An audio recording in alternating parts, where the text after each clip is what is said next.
Moments ago, the first report into the GWB scandal was released to the media. An attorney hired by Governor Christie revealed the results of his investigation into the apparent political payback scheme. CBS News' Weijia Jiang live in Fort Lee with more on that report. Weijia. Mary, the report is hundreds of pages long, but might as well be summed up with one line that the governor is innocent. But remember, he handpicked this investigative team paid for with taxpayer dollars, and we are still waiting the results of two other independent reviews. The language in the report is not exactly objective, even flowery at times, describing tears in Christie's eyes. All of it supports his side of the story.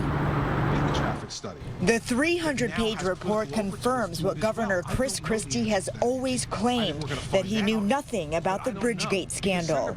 We found that Governor Christie had no knowledge beforehand of this George Washington Bridge realignment idea, and that he played no role whatsoever in that decision or the implementation of it.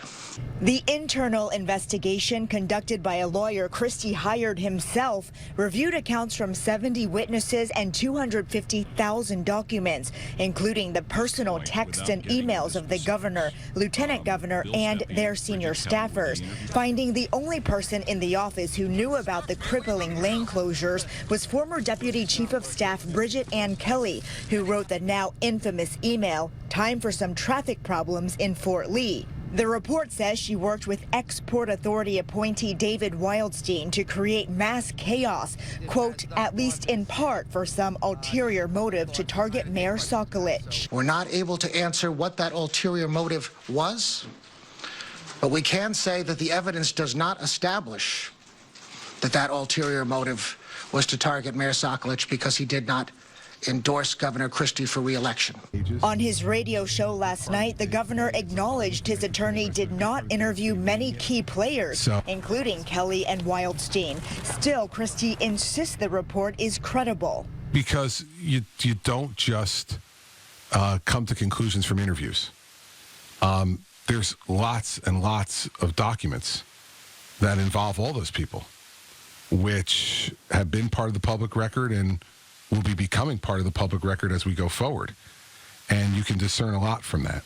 The report also addresses allegations that the governor withheld Sandy relief money from Hoboken for political gain and to threaten Mayor Don Zimmer. The team of attorneys finding her allegations, quote, unsubstantiated and demonstrably false.